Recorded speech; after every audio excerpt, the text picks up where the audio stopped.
성막을 만들어라는 제목으로 하나님 말씀 전하겠습니다. 여러분, 우리가 오늘 성경 말씀 이제 26장 1절 말씀에 보시면 하나님께서는 드디어 이스라엘 백성들, 지금의 시내산에 나와서 하나님 앞에 나온 이 백성들에게 성막을 만들 것을 명령하십니다. 이 성막은 매우 단순한 구조로 이루어져 있어요. 그러니까 가로가 한 50m, 세로가 25m 정도 되는 직사각형 구조를 가지고 있는데, 동쪽으로 난 문 쪽으로 들어가 보면 제일 먼저 보게 되는 것이 번제단, 거기에 제물을 갖다 바치는 번제단이 있고, 그 번제단 뒤에 보시면 이제 제사장들이 제사를 드릴 때 손 씻을 물을 담아 놓고 있는 큰 물두멍이 준비되어 있고, 거기에서 조금 더 들어가 보면 이제 가로가 15m, 세로가 5m 정도 되는 텐트가 쳐져 있는 것을 볼 수 있어요. 그 텐트는 4가지 종류의 천으로 덮여져 있고, 그리고 그 텐트 안에는 방이 2개가 있는데 15m짜리 텐트의 앞에서부터 10m까지, 그리고 폭 5m의 방을 성소라고 이름하고 있고, 그 뒤에 있는 나머지 5m, 5m의 그 공간을 지성소로 구별합니다. 이 성소에서는 우리가 잘 알고 있는 대로 7가지가 나 있는 금촛대가 있고, 그 앞편에 보시면 이제 12개의 진설병을 준비해 놓은 상이 준비되어 있고, 이 지성소와 성소 사이에 휘장이 준비되어 있는데, 그 휘장 앞에 이제 분향단, 향을 피우는 분향단이 준비되어 있다는 거예요. 그리고 지성소로 들어가 보면 거기에는 다른 것이 있는 것이 아니라 언약궤, 그러니까 모세의 2돌, 10계명의 2돌판과 아론의 쌍난지팡이와 만나 항아리가 들어있었던 그 언약궤가 있고, 그 언약의 덮궤, 우리가 성경에 보시면 속죄소라고 이야기하는데, 순금으로 만들어져 있는 덮궤로 이제 되어 있는 그 속죄소가 함께 있다는 거예요. 이제 이게 이제 사실은 이 회막의 전부라고 이야기할 수 있습니다. 거기에 하나님께서 이제 그와 같은 내용들을 쭉 말씀하시면서 이제 그 사이즈, 크기가 어떠해야 될 것인지, 그 재료가 어떠해야 될 것인지, 거기에 필요한 기구가 무엇이고, 그것을 만들 때 어떠한 식으로 조립하고 어떻게 연결해서 어떻게 만들어라는 자세한 이야기를 우리가 오늘 읽었던 26장부터 시작해서 31장까지 계속해서 말씀해 줘요. 이 출애굽기의 말씀을 읽어보면 지금 26장부터 31장까지 언약궤를, 그 회막을 어떻게 만들 것인지에 대한 하나님의 명령이 기록되어 있는데, 뒤에 이제 35장부터 시작해서 똑같은 말씀이 또 한 번 반복됩니다. 같은 내용에. 그때는 모세가 이제 백성들과 함께 그 회막을 어떻게 만들었는가를 이야기하는 거예요. 그러니까 회막을 만들어라 말씀하시고, 거기에 대한 자세한 디테일을 갖다가 하나님께 정해놓으시고, 이스라엘 백성들이 그 말씀을 받고 순종함으로 그 회막을 이렇게 순종하여 말씀하신 대로 만들었습니다. 이게 이제 출애굽기의 내용의 3분의 1 정도 차지하고 있어요. 그러니까 출애굽기는 총 40장의 말씀인데, 그 가운데 약 한 3분의 1 가량이 지금 성막, 회막이라고 하는 이 성막과 그 관련된 이야기로 채워져 있던 이유가 있다는 거예요. 우리 하나님께서 이 백성을 애굽 땅에서 이끌어내시고 이제 이 시내산에서 율법의 말씀을 주시고 난 뒤에 하나님께서 기뻐하시는 뜻이 무엇이냐라고 이야기하면, 하나님은 이 백성을 통하여 예배를 받고 싶으시다는 거예요. 예배하는 백성이 되도록 하기 위하여 하나님께서는 그 모든 식양, 모양, 디자인, 그리고 거기에 대한 세세한 디테일, 그리고 예배드리는 방법, 그리고 그 일에 종사하고 있는 제사장과 레위인들이 해야 할 일들까지, 그 모든 것을 우리 하나님께서 계획하시고 작정하시는 대로 가르쳐 주셨고, 이스라엘 백성들이 그 뜻에 순종하였다. 이게 이제 출애굽기의 말씀의 매우 중요한 메시지라고 이야기할 수 있습니다.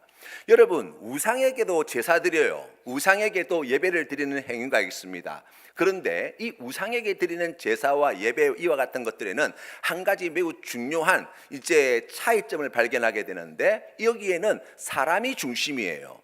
그러니까 사람이 생각할 때 어떻게 하면 신을 만족시킬 수 있을까? 어떻게 하면 저 신을 감동해가지고 내가 원하는 것을 얻어낼 수 있을까? 이런 생각을 가지고 제사법이 만들어지죠.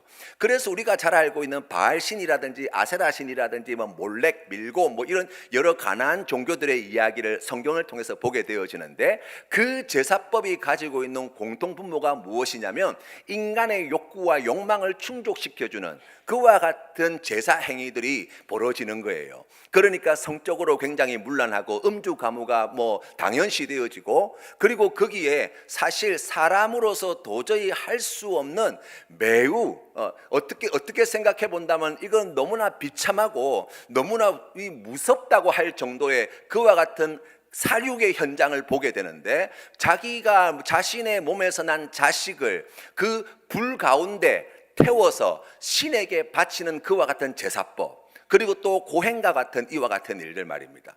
왜 그렇게 합니까? 신을 감동시켜야 되거든요. 신의 마음을 움직여야 되거든요. 그래서 내가 원하는 것을 받아내야 되거든요. 그런데 그걸 정상적으로 해서는 안 되겠다는 거예요. 남들처럼 해가지고는 그게 안 된다는 거예요. 그래서 도저히 남들이 도달할 수 없는, 따라갈 수 없는 그 정도의 헌신, 그 정도의 열심을 갖다가 표현하는 방법이 뭐냐? 내 자식을 불에 던져 넣는 거예요. 이게 이제 사실 우상을 섬기는 그 예배, 제사에 가지고 있는 공통점이라고 이야기합니다. 거기에 비해 본다면 여러분, 하나님을 예배하고 하나님께 제사드리는 이 모든 것들에 있어서 그 중심은 하나님이시고, 하나님께서는 자신이 받으시고자 하시는 제사의 방법을 정하시고, 자신께 제사 드려야 할 그 초소를 준비하시고, 그것을 준비할 때 쓰여지는 제사 기구들과 그리고 또 그 재료들까지 우리 하나님께서 매우 세세하게 말씀해 주셨다는 거예요. 그래서 여러분, 예배는 내 마음대로 드리는 게 아니에요. 내 하고 싶은 대로 하는 게 예배가 아니라고요. 우리 예수님께서 요한복음 4장 말씀에서 이야기한 것 같이 영과 진리로 예배하라고 말씀하신 그 의미를 깊이 생각해 보셔야 돼요. 오늘 이 자리에 예배를 드리러 나오신 성도님들의 마음 가운데 우리 예수님께서 말씀하신 것과 같이 성령과 진리의 말씀으로 오직 하나님만을 높여드리는 귀한 믿음으로 주님 앞에 나아가시는 우리 귀한 성도님들 다 되시기를 바랍니다. 우리 하나님께서 사랑하는 성도님들의 예배를 받으시기 위하여 얼마나 놀라운 일을 이루셨는가를 다시 한번 기억하시기를 바라요. 이 성경 말씀에 지금 이제 출애굽기의 말씀이 지금 이 성막을 제작과 관련하여서 이제 두 번의 이야기, 그러니까 하나님께서 이렇게 만들어라, 그리고 그 말씀을 가지고 모세가 이렇게 만들었습니다라는 이야기가 기록되어 있는데, 이 이스라엘 공동체의 신앙의 신학적으로 보면 성막이 제작되기 이전과 이후에 그 신앙의 모습이 극명하게 달라집니다. 그러니까 성막이 제작되기 전에는 이스라엘 백성들은 시간적으로 보면 하나님의 임재하심이라고 하는 것은 예측 불가능한 거였어요. 언제 어떻게 하나님이 나를 찾아오실지, 꿈으로 찾아오실지 환상으로 찾아오실지 아니면 모세와 같이 가시떨기 가운데 임하실지 사실 우리가 아무도 예단할 수 없어요. 그런데 이 회막, 성막이 제작되고 난 뒤에는 백성들이 있는 그곳에는 늘 언제나 하나님이 그곳에 함께 하신다는 거예요. 그러니까 여러분, 우리가 창세기의 말씀에 보시면 모세도, 아브라함도 마찬가지고 이삭도 마찬가지고 야곱도 마찬가지고 하나님을 만나는 기사가 기록되어 있어요. 그의 평생에 하나님 앞에 몇 번 나아갔겠냐고요. 그 만난 경험이 얼마나 되겠냐고요. 그렇죠. 생각해보면 사실 그의 평생의 삶을 좌지우지할 만한 특별한 경험이라고 이야기할 수 있습니다. 그런데 이 회막을 통해서 하나님께서는 이스라엘 백성들이 있는 그 진영 한가운데 그들과 늘 항상 함께 하여 주신다는 거예요.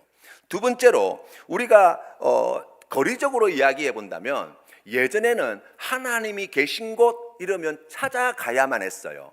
우리가 대표적으로 시내산이라고 이야기할 수 있어요. 백성들이 시내산에 도착하게 될 때 모세는 하나님을 만나기 위해 어디로 갑니까? 꼭대기로 올라가요. 산 꼭대기로. 백성들이 있는 곳이 아니라 하나님이 계신 곳으로 이 모세가 그 험한 산길을 올라서 그래서 그곳에서 하나님을 만나 배웠다는 거예요. 그러나 이제는 이 회막이 만들어지고 난 뒤에는 백성들이 있는 그 한가운데 가장 가까운 곳에 하나님이 함께 하심을 나타내 보여줍니다. 이게 얼마나 놀라운 은혜인지 몰라요. 그뿐만 아니라 위치적으로 본다면 여러분, 이 시내산이라고 하는 곳은 고정되어져 있는 장소예요. 그런데 이스라엘 백성들은 어떻습니까? 계속해서 광야를 이동합니다.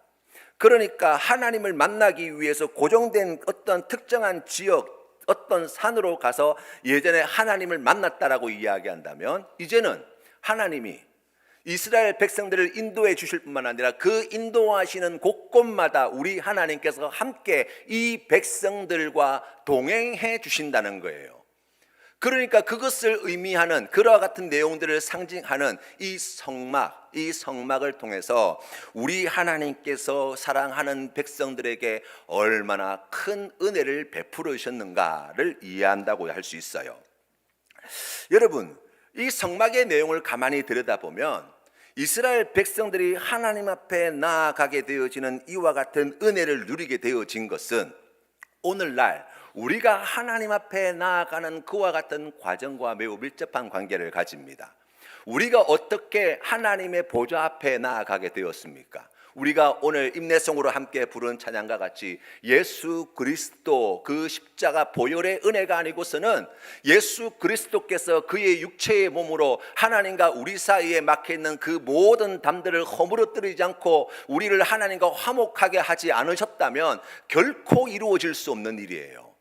이 성막의 의미를 가만히 돌이켜보면 하나님께서 이 성막을 통해서 우리에게 계시해 주고 계신 분명한 사실 한 가지는 바로 우리의 구원자, 우리를 하나님 앞에 나오도록 만들어주시는 하나님께서 예비하신 그 구원의 세길 되시는 예수 그리스도를 우리에게 보여줍니다. 이 성막은 이제 높이가 한 2.5m 되는 세마포천으로 울타리를 쳐져 있어요. 동쪽으로 난 문이 하나 나 있는데 이 세마포천이라고 이야기하는 것은 제사장들이 이제 제사장 직분을 감당할 때 입는 복장의 소재이기도 하고, 그리고 또 우리 예수님께서 십자가에 달려 죽으시고 난 뒤에 그 십자가에서 예수님의 시신을 끄집어 내려서 이제 장사 지낼 때 그 몸을 둘러쌌던 천, 바로 그게 세마포예요. 그러니까 그 성전의 울타리가 이야기하고 있는 것은 바로 예수 그리스도의 몸이라고 이야기할 수 있고, 임재하고 계신 하나님 앞에 나아갈 수 있는 유일한 문, 양의 문이 되신 예수 그리스도를 상징하고, 그 문을 통과하여서 성막 안으로 들어가게 되어질 때 제일 먼저 준비되어진 성전 기구가 뭐예요? 바로 번제단. 번제단에서 하는 일이 무엇입니까? 죄의 문제를 해결함 받는 거예요. 그 짐승의 피 흘림을 통해서 나의 죄를 다 가리워 주시는 하나님의 은혜를 우리가 누리게 되고, 그 은혜 없이는 하나님 앞에 나올 수 없다는 거예요. 우리 예수님이 어떤 분이십니까? 단 한 번에 드려진 완전한 제물이 되어 주시는 분, 예수 그리스도의 그 십자가 보혈의 은혜로 말미암아 우리가 하나님 앞에 의로운 자라 인정함 받게 되어서 이제 아버지 하나님께 나아갈 새 길, 예수 그리스도의 길을 통하여 하나님께 친히 나아가게 되어지는 바로 그와 같은 복을 받은 사람이라고 성경은 이야기합니다. 그뿐만이 아니라 이 물두멍이라고 하는 것은 몸을 정결케 하는 거예요. 몸이 더럽혀질 때마다 계속해서 그 몸을 씻어서 정결함을 유지하도록 만들어준 장치인데, 여러분, 우리가 예수님 이름으로 주님 앞에 우리의 잘못을 갖다 회개할 때 하나님께서 우리의 기도를 들으시고 우리의 그 모든 죄를 용서하여 주시는 은혜를 지금도 우리에게 베풀어 주십니다. 그 성소 안을 통하여 성소를 통하여서 하나님께서 계신 지성소로 나아갈 때 그 앞에 바로 휘장이 쳐져 있어서 그 누구도 함부로 그 지성소 안에 들어갈 수 없었는데, 우리 예수 그리스도께서 십자가에 못 박혀 죽으실 때 그 성소의 휘장이 위에서부터 아래로 갈라져 누구든지 예수 그리스도를 주로 고백하는 자들은 하나님 앞에 나아갈 수 있도록 하나님의 임재하심 안에 하나님을 아버지라 부르며 주님의 그 보좌 앞으로 나아갈 수 있는 은혜를 우리에게 주셨다는 거예요. 여러분, 이것이 얼마나 귀하고 복된 일인지 몰라요. 성경 말씀에 보면 여러분, 하나님께서 지시하시고 그리고 제작하라고 하신 것이 두 가지가 있어요. 그 첫 번째는 우리가 오늘 성경에서 본 성막입니다. 우리 하나님께서 그 디자인을 다 보여주시고 이것을 가르쳐 주셔서 사이즈까지 다 정확하게 말씀해 주시고 그대로 제작하도록 만드셨어요. 그런데 그것 말고 또 하나가 더 있어요. 그게 뭐냐면 창세기 6장 말씀에 보시면 노아를 통해서 방주를 짓게 하실 때 하나님께서는 노아에게 그 모양과 그 식양을 정확하게 보여주시고 그대로 짓도록 말씀해 주십니다.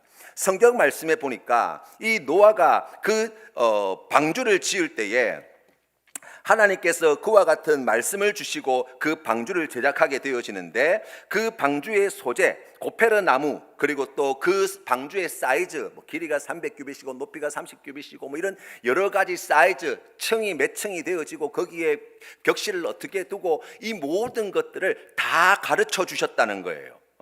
그리고 그 노아는 그리고 모세는 그 말씀에 그대로 순종하여서 성막을 그리고 방주를 완성하였다라고 성경은 이야기합니다. 그런데 이 방주를 만들었던 노아와 이 성막을 만들었던 모세 이 두 사람이 하나님 앞에 그와 같은 순종함으로 나아가게 되어질 때 성경 말씀에 보니까 뭐라고 나와 있냐면 하나님께서는 그와 같은 일을 완수한 모세와 또 이 노아에게 은혜를 베푸셨다라고 성경은 나와 있습니다. 출애굽기 33장 16절과 17절 말씀에 이렇게 나와 있어요. 나와 주의 백성이 주의 목전에 은총을 입은 줄을 무엇으로 알리까? 주께서 우리와 함께 행하심으로 나와 주의 백성을 천하 만민 중에 구별하심이 아니니까. 여호와께서 모세에게 이르시되 내가 말하는 이 일도 내가 하리니 너는 내 목전에 은총을 입었고 내가 이름으로도 너를 알미니라 고 말씀합니다.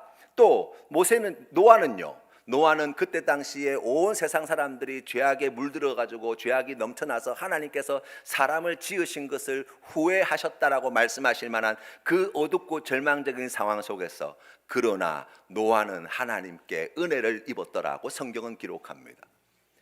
다시 말하면 우리 하나님께서 기뻐하시는 택하신 주님의 백성으로 부름받아 지금 주님의 몸된 교회를 세우는 이 귀한 은혜의 자리에 나오게 되어진 것, 여러분 이게 그저 되어지는 것이 아니라 하나님께로부터 받은 그 풍성하신 은혜의 결과임을 성경은 이야기합니다.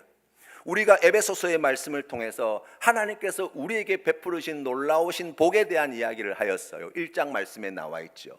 우리에게 베푸르신 놀라운 축복이 무엇입니까? 바로 택하여 주시고 예정하여 주시고 은혜 내려주시고 지혜와 총명을 넘치도록 부어주시고 하나님을 알게 하여 주시고 그리스도 안에서 통일되게 하여 주시는 그와 같은 은혜 말입니다. 그 복을 받아서 지금 우리가 여기에 있어요. 그 은혜를 받아서 우리가 지금 여기에 있다는 거예요.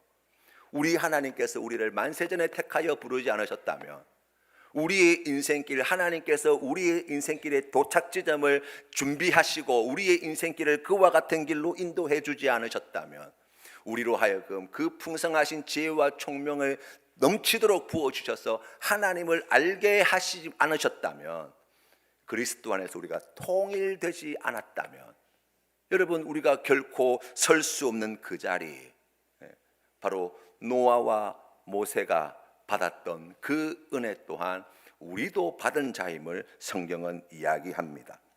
주님 앞에 충성을 다하였던 이 노아와 그리고 또 모세 방주와 성막을 짓는 과정은 쉽지 않았어요.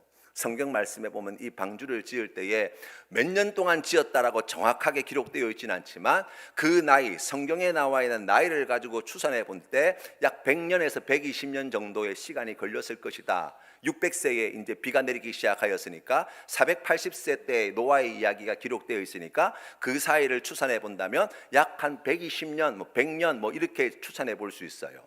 성막을 짓는데도 마찬가지입니다. 이스라엘 백성들이 광야에 나와서 이 성막을 지을 때에 출애굽한 지 3개월 만에 시내산에 도착합니다. 모세가 40일 동안 하나님의 율법의 말씀을 받기 위하여 시내산에 올라가 있었어요. 그리고 다시 내려와서 이제 하나님의 말씀을 받고 이제 이스라엘 백성들이 범죄한 사실을 알고 다시 두 번째 산에 올라서 하나님으로 두 번째 십계명의 말씀을 받고 돌아오는 그 과정까지 다 합친다면 이제 출애굽하고 난 뒤에 시내산에 도착하고 약 한 6개월 정도 거기에서 플러스 마이너스 얼마 정도 이제 온 이스라엘 백성들이 힘을 모아서 이 성막을 제작했다는 거예요.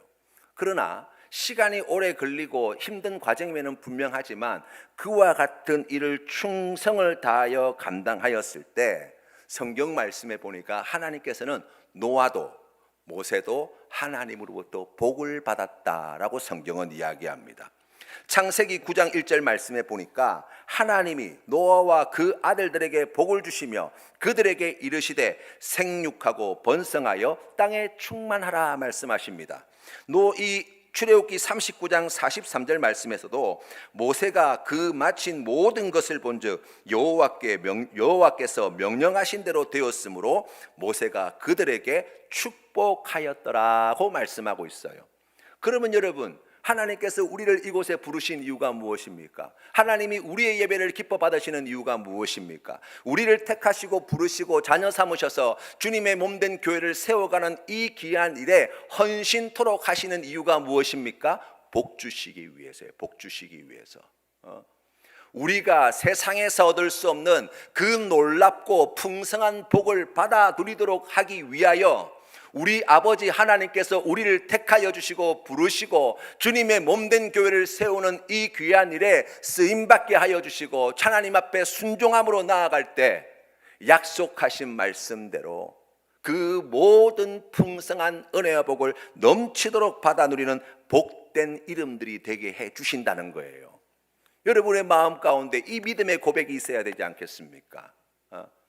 이 황금 같은 주일에 지금 이 시간을 바쳐서 주님 앞에 나와서 우리가 예배하는 이 이유, 이 목적, 어떻게 해서 내가 이 자리에 오게 되었고 이 자리에 오기 위하여 하나님께서 나의 인생 가운데 무슨 일을 이루셨고 그리고 그 크신 일을 이루신 하나님의 뜻하심이 무엇인가, 나를 복주시기 위하여 하나님이 이곳으로 불러주셨구나.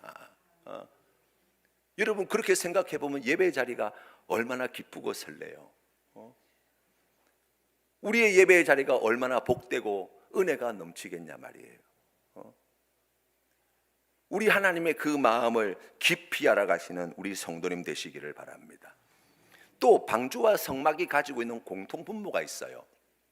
이 방주는 원래 하나님께서 세상을 하나님 보시기에 아름답게 창조하셨는데 이 세상이 인간의 죄로 말미암아서 하나님의 창조 질서가 완전히 다 깨어집니다.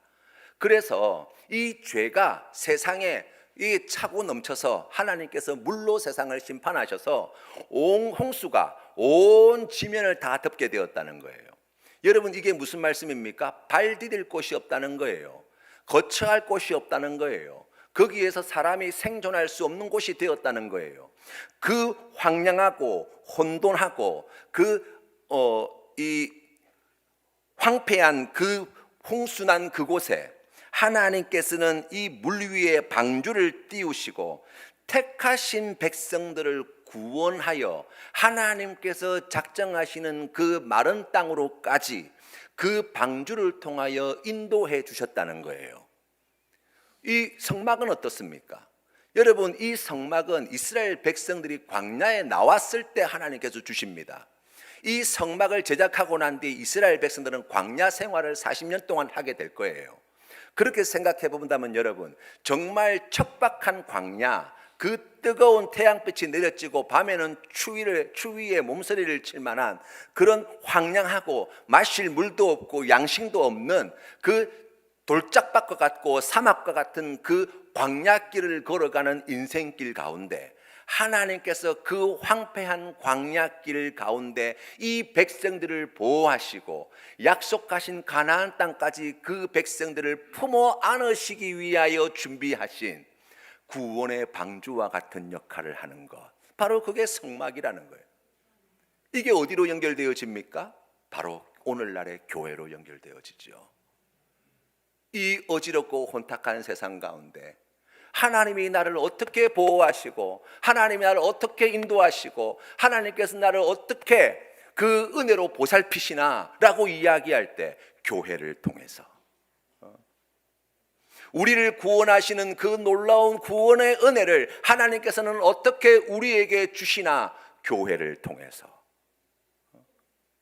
우리가 교회를 구원의 방주라고 이야기하는 것은 믿지 않는 사람들을 구원하는 데 이 교회가 필요합니다라는 의미도 되어지지만 지금 예수 그리스도를 주로 고백하며 하나님 앞에 예배하러 나온 우리를 하나님께서 기뻐하시는 구원의 완성과 성취를 위하여 우리를 품에 안으시고 우리를 인도하시기 위하여 우리에게 베풀어 주신 놀라운 은혜의 선물임을 기억하시기를 바랍니다. 여러분, 이 교회를 우리가 사랑해야 되지 않겠냐고요. 우리가 이 교회를 사랑하는 것이 마땅하지 않냐고요. 이 교회를 위하여 우리가 순종함으로 헌신함으로 주님 앞에 나아가는 것, 우리 하나님께서 얼마나 기뻐할 일인지 몰라요. 이 성막을 제작하는 과정을 보면 이스라엘 백성들이 이 성막을 제작할 모든 필요한 것들을 자원함으로 드립니다. 금이며 은이며 노시며 거기에 조각목이며 뭐 온갖 종류의 각종 실이며 할 것 없이 이스라엘 백성들이 가지고 있는 것들, 그리고 특별히 조각목과 같은 것은 광야에서 구하기 쉬웠던 이 아카시아 나무 일종이라고 알려져 있는데 그와 같은 것들을 가지고 이 성막을 제작하게 하셨어요. 이 광야에서 어디서 금이 나며 음이 나겠어요? 성경 말씀에 보니까 이스라엘 백성들이 출애굽할 당시에 이 이스라엘 백성들에게 하나님께서 베푸신 놀라운 은혜가 무엇이냐면 애굽 땅에 10가지의 재앙을 내릴 때 애굽 백성들로 하여금 이스라엘 백성들을 두려워하는 마음을 품게 했어요. 저것들이 우리와 같이 있으면 우리 다 죽겠구나. 감히 이스라엘 백성들이 그전까지 종으로 부려먹던 사람들인데 그 10가지 재앙을 통해서 백성들이, 애굽 백성들이 이스라엘 백성들을 두려워하는 마음을 가지게 되었고 10가지 재앙이 내려지고 난 뒤에 유월절 밤을 보내고 출애굽을 행할 때 하나님께서는 이스라엘 백성들이 그 애굽 땅에 있는 사람들의 집에 들어가서 그 모든 필요한 것들을 다 가져 나올 수 있도록 은혜를 베풀어 주셨다는 거예요. 그러니까 어디서 뭐 해달의 가죽이 나오고 어디서 은금이 있고 이 종으로 살던 사람이 어디서 그와 같은 물품을 구했나? 하나님께서 은혜 주셔서 이 애굽 땅에서 가져 나온 그들이 손에 쥐어 있던 하나님께 주신 그것 가운데 주님의 성전을 성막을 짓는 이 일에 귀하게 자원하여 드린 예물, 그것을 기쁘게 받으셨고 그것을 통해서 만들어 주셨다는 거예요. 여러분, 이 성막을 제작하는 것은 그저 되어지는 일이 아니죠. 우리 마음대로 지을 수 있는 것도 아니죠. 말씀에 철저히 순종함으로예요. 그런데 여러분, 매우 중요한 또 하나의 이야기가 있어요. 그게 무엇이냐면 우상은 한번 만들어 놓으면 그 다음은 뭐 하면 돼요? 멀찍이 서서 그 앞에 절만 하면 돼요. 그러면 되잖아요. 나무든지 금이든지 뭐 쇠든지 은이든지 뭘로 만들었든지 간에 있는 거 그 앞에 절만 하면 된다고요. 그런데 여러분, 이 회막은, 이 성막은 특징이 하나 있는데 그게 무엇이냐면 이스라엘 백성들이 가는 곳마다 이동을 해 나가야 된다는 거예요. 성막을 지었어요. 완성했어요. 이제 끝났다가 아니라는 거예요. 또 다른 삶의 자리로 나아가야 돼요. 그러면 어떻게 해야 됩니까? 성막을 허물어요. 그리고 그것을 다 지고 수레에 메고 어디로 갑니까? 다음 정착지를 향해서 나아가서 그곳에서 또다시 하나님 말씀하신 대로 그 성막을 다시 조립해서 지어야 돼요. 한 번입니까? 아니요. 계속해서 말이에요. 40년 동안 계속해서 짓고 또 허물고 또 짓고 허물고를 반복해 간다고요. 주님의 몸된 교회는 어떻게 지켜집니까? 여러분, 단 이례적인 구원의 사건, 예수 그리스도를 주로 믿는 이 믿음으로 모든 것이 끝났습니다가 아니라는 거예요. 하나님께서는 이 교회를 든든히 세워 가실 때에 계속된 헌신과 수고가 있어야 할 것을 말씀합니다. 주님께서 기뻐하시는 뜻에 순종할 때 이것은 단 한 번의 사건이 아니라 우리 주님 부르실 그날까지, 우리가 하나님 앞에 서게 될 그날까지 또다시 순종함으로 주님의 몸된 교회를 세운다는 마음을 가지고 하나님께서 말씀하신 이 성막을 다시 내 삶의 자리에 재건해 나간다는 그와 같은 믿음을 가지고 우리가 주님 앞에 나아갈 때 우리 하나님께서 영광 받으시고 우리의 그 귀한 삶을 거룩한 산제사로, 그 귀한 일에 헌신하여 드리는 우리의 몸을 거룩한 산제물로 받으시는 그 귀한 은혜를 우리에게 허락해 주신다는 거예요. 로마는 하루아침에 이루어지지 않았다라고 이야기합니다. 여러분, 주님의 몸된 교회도 마찬가지예요. 우리 센텀 장로교회도 마찬가지라고요. 이만하면 되었다가 없어요. 우리는 계속해서 이 교회를 세워가는 일에 헌신해야 합니다.